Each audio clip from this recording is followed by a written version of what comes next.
Beyond Phonics, build interactive H5P sight word lessons for early readers. Unlock reading magic. Are you worried your child might fall behind in reading? Phonics is vitally important, but not enough. Sight words are the real key. Today, I'll show you how to use free tools to turn sight words into fun, memorable lessons that actually work. We are all trying to help a child to learn to read at some point. If you're ready to put in some real effort, helping them move from phonics and blending to sight words. If you are even prepared to spend a fortune on their success, then this video is for you. Except for the fortune part, I'm not selling anything here. My wife and I recently had the privilege of spending time with our 2 young granddaughters in the beautiful Hunter Valley in New South Wales, Australia. They are at that wonderful stage in life where they're learning to ride a bike and just beginning their journey into reading. They had flashcards to practice sight words, but the cards only showed the word. There was no context to give the word meaning. I figured the teacher gave the context in class, and it was expected of me, the homework supervisor, to also give context to link the visual pattern of the letters on the card to the concept already stored in the child's long-term memory. After all children have seen cats and all children have sat on mats. So those concepts are already established in their long-term memory.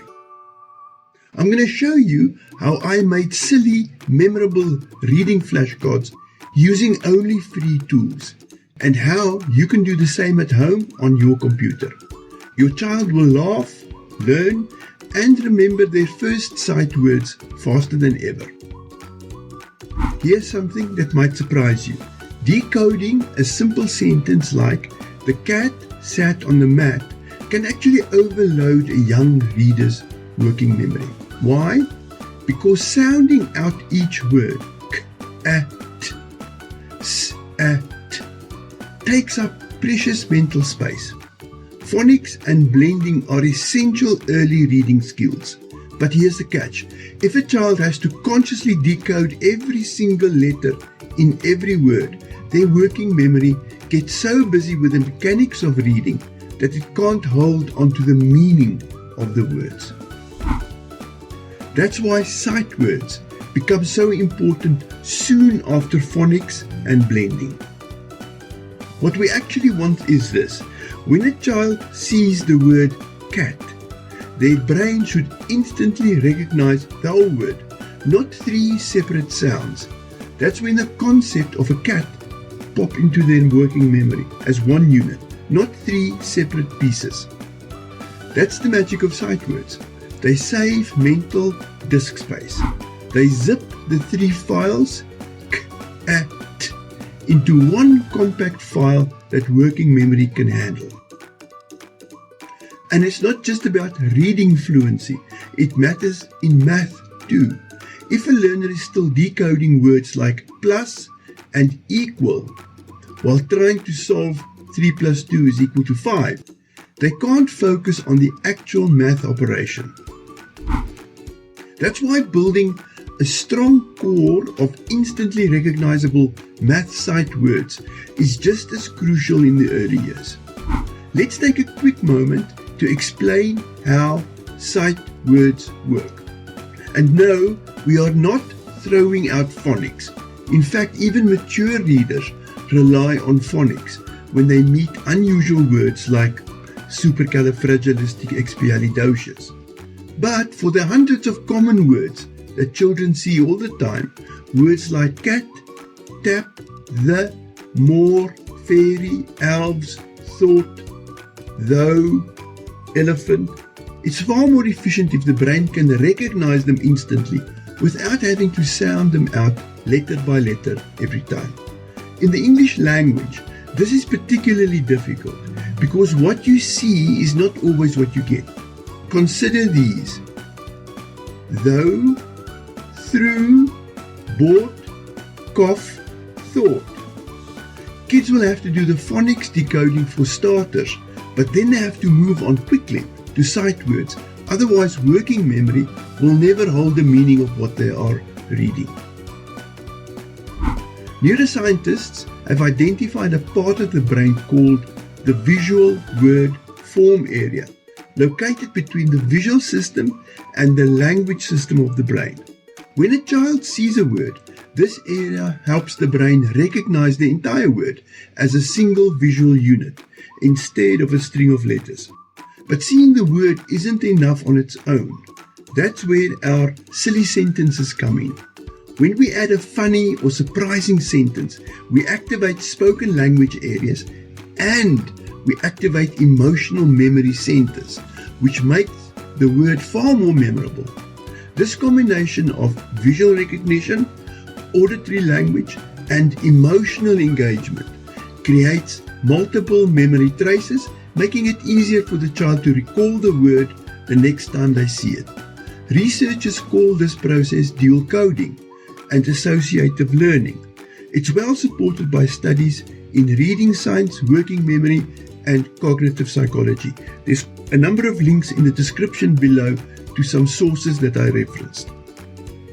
For example, we don't usually associate the word tap with something funny, but we do associate it with water coming out of a faucet. To put this theory in practice, I made a set of computer-based flashcards for my granddaughters. They were simple, silly, and packed with odd little sentences. Things like, I tapped the tap and water sprayed in my face. Or, the elephant wore a bow tie to tea. And you know what?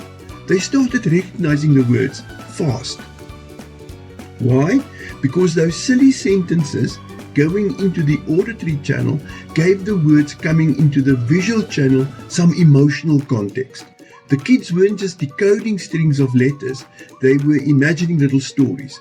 And laughter, it turns out, is a powerful memory aid. When they started responding to the picture of the word elephant with elephant and what is a bow tie anyway, I knew I was winning. So, this is how I made those flashcards. You don't need any special programs or subscriptions to do this. All the tools I'm about to share are freely available online. Here's how I made mine. 1. The school gave a list of words the girls were supposed to know by sight. I also found other lists in stores selling educational aids for kids. 2. I created pictures of the words themselves using PowerPoint. The font had to be easy for early readers, so I used Comic Sans.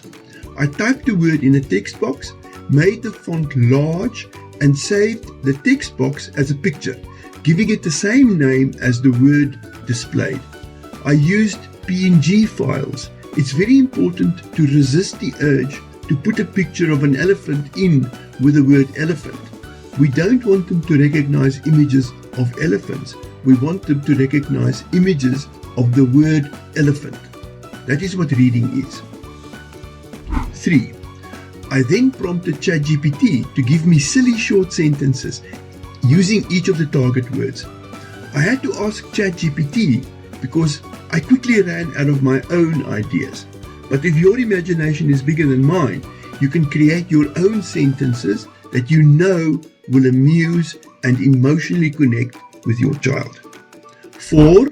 There are several ways to turn the text into spoken words. I used the first method, but you may want to use the second that I will describe in a minute. A. Let Clipchamp's text-to-speech feature read the target words and sentences, which I exported as MP4 files and then converted to MP3 files. This video shows how I did that. There are many reasons to use Clipchamp, but for those flashcards, simply use the second method, which is much more straightforward. B. Go to the free site ttsmp3.com. It is in the link in the description below. They convert your text to MP3 speech files. Save each MP3 file using the word it contains as the file name. I saved mine in the same folder as the PNGs, keeping everything organized. 5. Then I used H5P in Udemy's free desktop app to turn them into interactive dialogue cards. You can download the Udemy app for free. This video shows how. Set your H5P interactivity to repetition mode for a number of practice rounds. Name each card the same as the target word. Attach the PNG and the MP3 files. Make cards in batches of 5 or 6.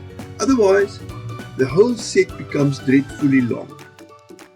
Under behavior settings, put a low number like 3 to play 3 rounds of each set. Save your file and play it with your child from the view screen. If you want to get fancy, you can play the H5P package from a WordPress or a Moodle site that has the H5P plugin installed. This is great for schools, but just playing it from the view screen is good enough. Kids can read the cards, and if they still need to decode the word, let them listen to the word and the silly sentence. Then let them say the word back. If they get it right, select "I got it right." A score will be displayed after 3 rounds. After a few rounds, they'll begin to read the word by sight, and then you won't need the silly sentences anymore. The PNG image of the word is the key part of the card, and the MP3 speech file is the memorable piece that helps the giggles and aids the memory. I uploaded a bunch of these cards to my WordPress site at teach.myfutureway.co.za. You can go there and try them out, and also visit my free mini Moodle courses where I explain working with H5P in more detail.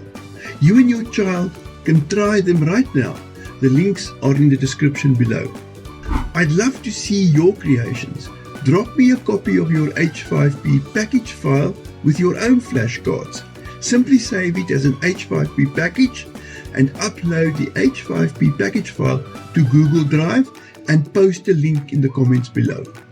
I'll add your creation to my blog site where other people can access it and teach their kids to read.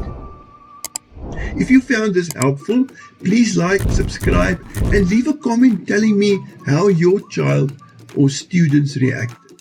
What other reading challenges are you facing? Let me know and I might cover it in a future video. And here's a bonus tip. Let your child play on your phone after they say a set number of sight words to your satisfaction. This is called gamification because it turns the sight words learning experience into a game and a reward loop. And they will beg to play again tomorrow.